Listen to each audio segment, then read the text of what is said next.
Good morning, students. In the previous three classes, we have done chapter 3, the US hegemony in the world politics. And we have done the topic how India can maintain its relations, good relations with US, or what type of relation we should have maintained with US.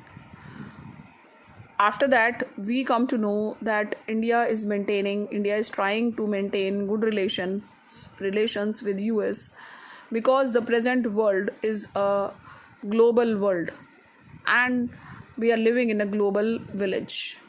So in that context, we have seen that most of the countries are trying to make good relations with US. But do you think that there can be other alternatives in it, or there should be some other alternative centers of power which can check US in the present scenario?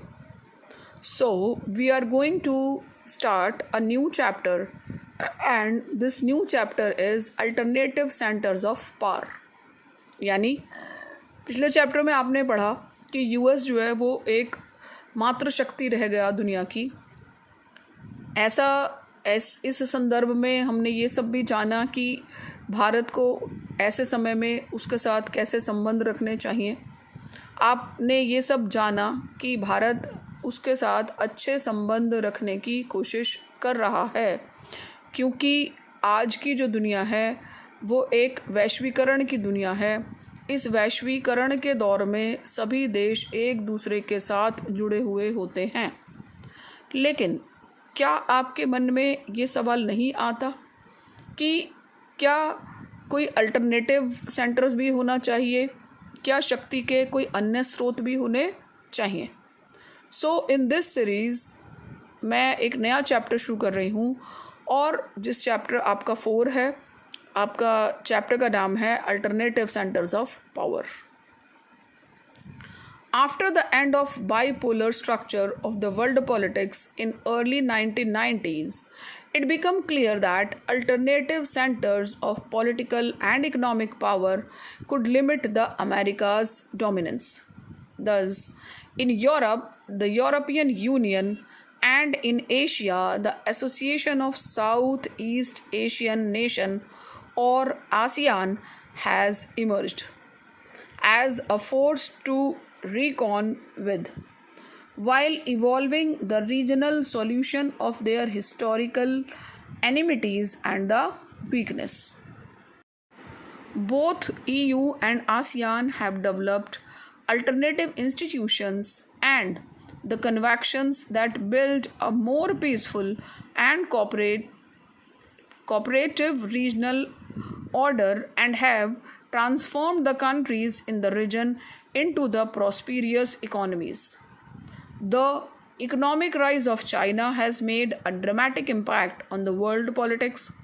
In this chapter, we take a look at some of these emerging alternative centers of power and assess their possible role in the future. तो इस chapter में आप पढ़ने वाले हैं कि किस तरह से अमेरिका के बढ़ते हुए वर्चस्व के सामने यूरोपियन यूनियन एक संगठन बन के उभरा, और दूसरी तरफ एशिया में एक दूसरा संगठन था आसियान यानी association of South East Asian nation. इसके अलावा, इन दोनों के अलावा, शक्ति का एक अन्य स्रोत भी आगे बनकर उभर रहा है, और वो है चाइना ने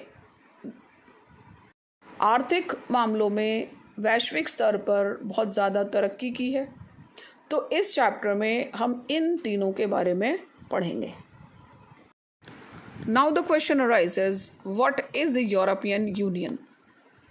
यूरोपियन यूनियन है क्या? कहाँ से बनी? कहाँ से आई? From where it was started?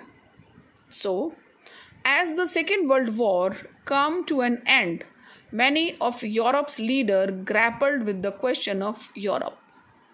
सभी देशों को, जो यूरोपीय देश थे, बड़े लीडर्स थे, उनको लगा कि अब यूरोप का क्या होगा। Should Europe be allowed to reverse its old rivalries or to be reconstructed on the principles and the institution that would contribute to a positive conception in the international relations? कि क्या Europe अपनी पुरानी जो दुश्मनियां हैं उन्हें ही आगे बढ़ाएगा या किसी अन्य तरह के अंतर्राष्ट्रीय संबंधों की व्याख्या करेगा? Because the Second World War has shattered many of the assumptions and the structures on which the European state had based their relations. So, in 1945, European states confronted the ruin of their economies and the destruction of the assumption and structure on which the Europe have been founded. सो द्वितीय विश्व युद्ध ने इस बात को साबित कर दिया था कि यूरोप की अर्थव्यवस्था पूरी तरह बिखर चुकी है। अब कुछ भी करके वो पुराने तरह के संबंधों को कंटिन्यू नहीं कर सकते थे। And as you have studied in chapter 1 that European integration after 1945 was aided by the cold war, कि यूरोप में जो और चल रहा था वो तो था ही, आर्थिक समस्याएं थी ही, लेकिन 45 के बाद यूरोप जो है वो कोल्ड वॉर के चपेट में आ गया। इस दौरान America have played a good policy, जो कि मैंने आपको चैप्टर 1 में भी बताया था। Under the Marshall plan America extended massive financial help for reviving Europeans economy. तो ये आप जानते ही हैं कि मार्शल प्लान के तहत अमेरिका ने यूरोप की इकोनॉमी को रिवाइव करने की, पुनर्गठित करने की कोशिश की। The US also created a new collective security structure known as NATO. This also you have studied in chapter 1. Under the Marshall Plan, the Organization for European Economic Cooperation, which was known as OEEC, was established in 1948 to channel aid to West European states.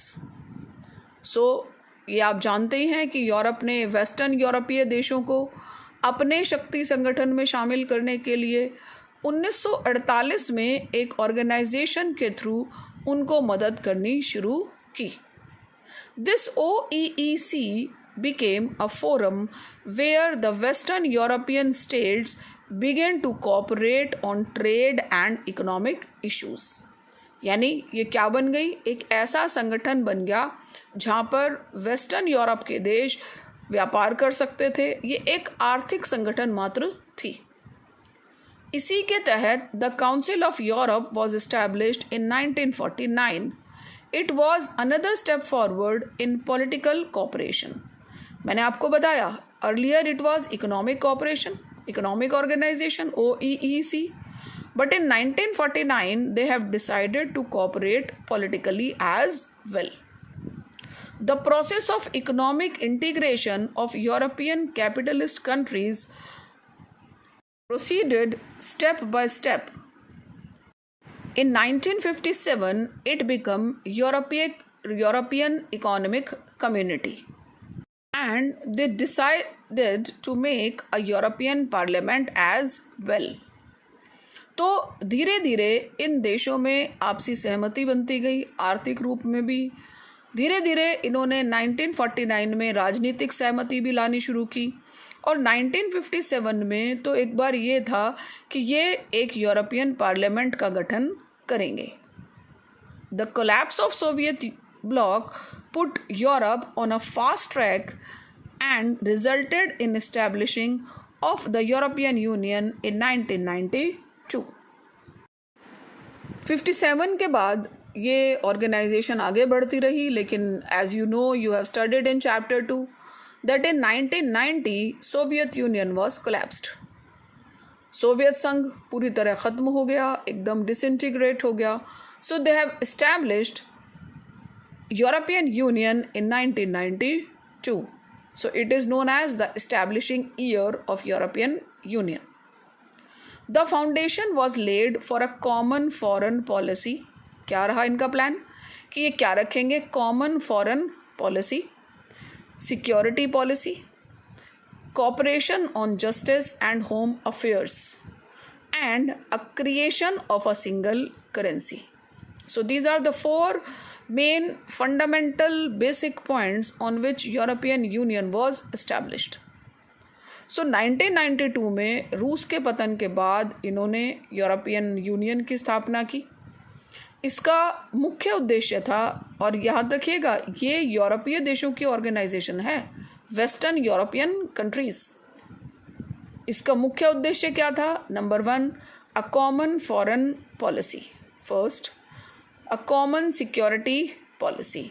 Second, third, a cooperation on justice and home affairs, and the creation of a single currency. And you know that these all 12 countries are trading in euro, not in dollar. Now they have their own currency. इनकी अपनी currency है, अपनी मुद्रा है. आप जानते हैं कि ये 12 देश जो है वो यूरो में ट्रेड करते हैं. तो जो यूरोपियन यूनियन है, it has evolved over the time from an economic union to an increasingly political one.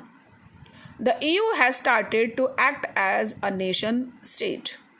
Nation state, you know that when the people of different ideologies, they join their hands together and they cooperate with each other, this is known as nation state. They want to make their own constitution, but this aspiration was failed. Now it is having its own flag, own anthem, a founding date and a currency. तो European union एक आर्थिक संगठन था पहले, धीरे धीरे political बन गया. इन्होंने एक संविधान भी बनाने की कोशिश की, लेकिन उस पर सभी देशों की रजामंदी नहीं हुई. अभी यूरोपियन यूनियन के पास अपनी एक फाउंडिंग डेट है, अपना स्थापना दिवस है, इसका अपना झंडा है जिसमें 12 सितारे लगाए गए हैं, 12 चमकीले गोल्डन स्टार्स हैं जो इंडिकेट करते हैं कि यूरोप के सभी देश बराबर हैं. इसके अलावा इसके पास अपनी एक कॉमन फॉरेन पॉलिसी है, और सबसे बड़ी बात, इसके पास अपनी एक मुद्रा है जिसका नाम है यूरो.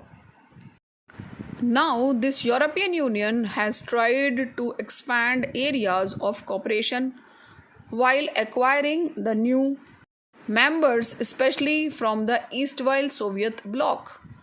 आपको पता है सोवियत संघ के जो टुकड़े हुए उसके कुछ हिस्से अब यूरोपियन यूनियन के मेंबर बनना चाहते हैं और बन रहे हैं.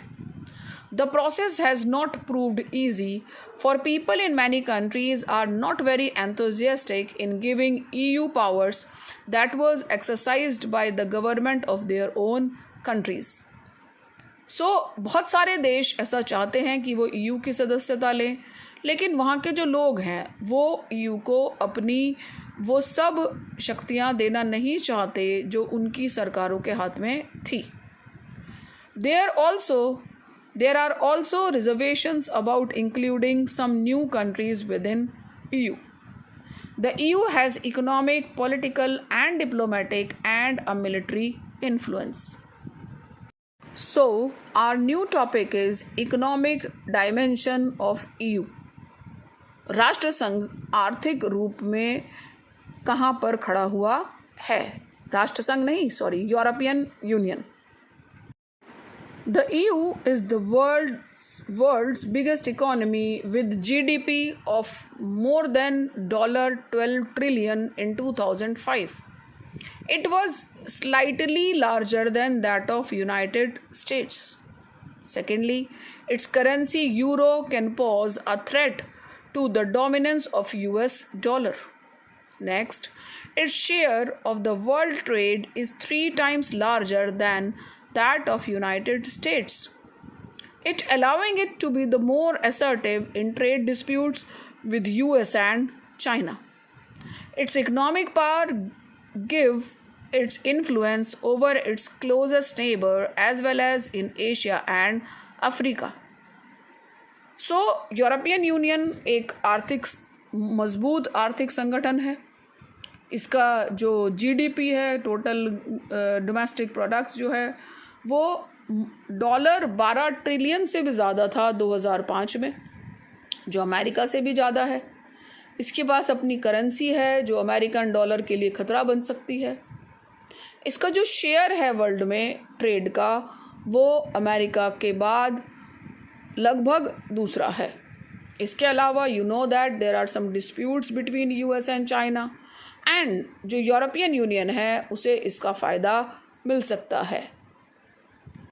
It's economic pass gives its influence over the closest neighbors as well as Asia and Africa. It also functions as an important bloc in international economic institutions like IMF and World Bank. कि अपनी एक महाशक्ति के रूप में, एक super power के रूप में ये IMF और वर्ल्ड बैंक में भी बड़ा रोल प्ले कर रहे हैं। Our next topic is military dimensions of EU. Its two members, Britain and France, hold a permanent seat in UN Security Council. The EU includes several non-permanent members of UNSC. This has enabled EU to influence some US policies, such as the current US position in Iran's nuclear program. Its use of diplomacy, economic investments and the negotiations rather than the coercion of the military forces.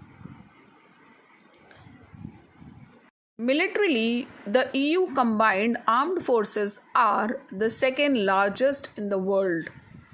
यानी America के बाद जो European Union है, इसकी सेनाएं दुनिया के दूसरे नंबर पर आती हैं। Its total spending on defense is second after the US. Two EU member states, Britain and France, also have the nuclear arsenals, approximately 550 nuclear warheads. It is also the world's second most important source of space and communication technology.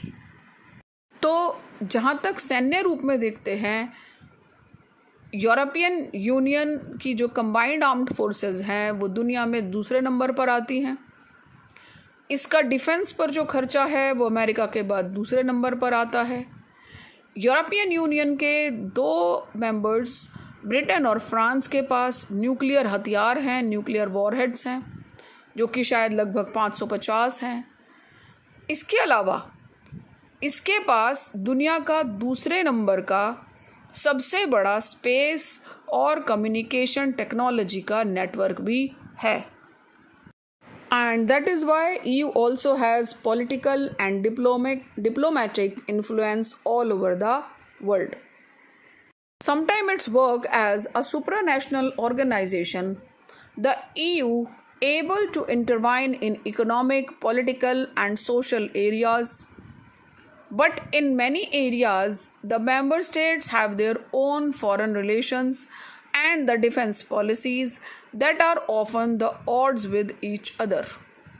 Thus, British Prime Minister Tony Blair was America's partner in Iraq invasion, and many of the EU's newer members made up the US-led coalition of willing, whereas Germany and France opposed the American policies.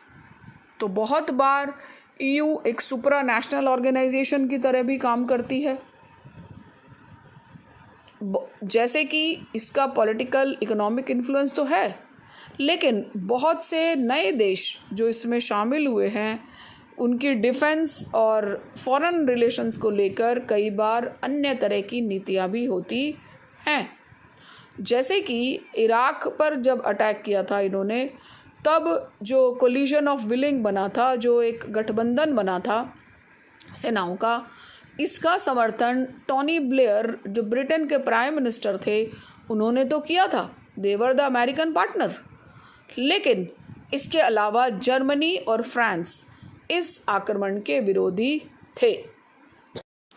There is also a deep seated Euroscepticism in some parts of Europe about the EU's international agenda. Thus, for example, Britain's former Prime Minister Margaret Thatcher kept the UK out of European market. Denmark and Sweden doesn't want the adoption of Europe, a common European currency.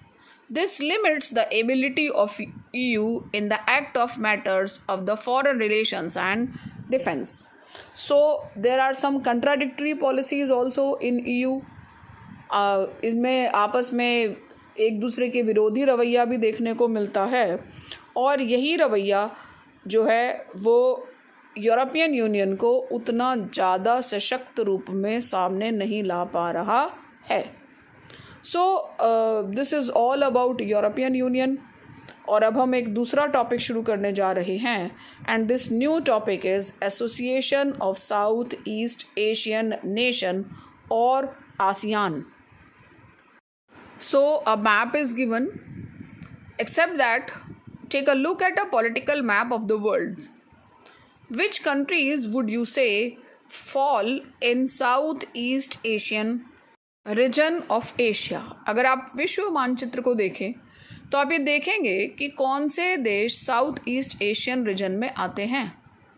Before and during the second world war, this region of Asia suffered the economic and political consequences of repeated colonialism. ये बात आप अच्छी तरह जानते हैं कि south east एशियाई देशों को बार बार कोलोनलिज्म यानी रिपीटेड कोलोनलिज्म का सामना करना पड़ा, both by European and Japan. At the end of war it confronted problems of nation building. और जब द्वितीय विश्व युद्ध खत्म हो गया तब भी इनके ऊपर जापान ने आक्रमण करने की कोशिश की, और किया भी आक्रमण. वियतनाम वगैरह का एग्जाम्पल आप 10th में पढ़कर आए हैं. अब इन देशों के सामने एक मुख्य समस्या थी, वो समस्या थी राष्ट्रीय बिल्डिंग यानी नेशन बिल्डिंग की समस्या. Except that they had another problem, the revenges of poverty and economic backwardness and the pressure to align with one great power or another. दूसरी समस्या क्या थी? गरीबी से छुटकारा पाना. आप सब जानते हैं कि वर्ल्ड जो है वो कोल्ड वॉर की मार झेल रहा था 1945 ऑनवर्ड्स ही. तो इनके सामने एक दूसरी भी बड़ी समस्या थी, एक प्रेशर था इनके ऊपर टू ज्वाइन वन पावर, कि एक शक्ति समूह को ज्वाइन करें, और to join another power during the cold war. This was the recipe for conflict, और यही विवाद का मुख्य मुद्दा था, which the countries of Southeast Asia are ill afford. They have some other option also. So they have the option of the Southeast Asian countries, and they can join the third world unity such as Bandung Conference and non-aligned movement, but they were thinking that these are ineffective organization. So, the Southeast Asian nation sought an alternative by establishing the Association of Southeast Asian, which is Asian nations, which is known as ASEAN. हालांकि इनके सामने एक तृतीय option, तीसरा option भी था कि ये गुट निरपेक्षता को ज्वाइन करते, नॉन अलाइनमेंट को ज्वाइन करते, लेकिन यह इन्हें बहुत ज़्यादा अट्रैक्टिव नहीं लग रहा था. So they have decided to make, एक अपनी ऑर्गेनाइजेशन बना लें, और उस ऑर्गेनाइजेशन का नाम इन्होंने आसियान रखा, यानी association of South east Asians nation. So ASEAN was established इन 1967. कब बना? 1967 में. नाम कब बना था? 1960 में. And it was established by 5 countries which are known as Indonesia, Malaysia, the Philippines, Singapore and Thailand by signing a Bangkok Declaration. इन 5 देशों ने बैंकॉक में एक समझौता साइन किया, और इन्होंने इसके कुछ उद्देश्य भी रखे। The objectives of ASEAN were primarily to accelerate economic growth through that of social progress and cultural development, जिसका मुख्य उद्देश्य क्या था कि आर्थिक विकास तो करना ही है, लेकिन सोशल और कल्चरल डेवलपमेंट भी करनी है। The secondary objective was to promote regional peace and stability based on the rule of law and the principles of United Nations Charter. दूसरा मुख्य उद्देश्य यही था कि ये क्षेत्रीय शांति बनाकर रखेंगे और यूएन में बिलीव करेंगे। So this is something about ASEAN. We will continue the same topic in our next class. I am giving you an assignment on European Union. Please try to do as soon as possible. Everything is given in your PDF, except that I am sending a link of the chapter as well. Thank you.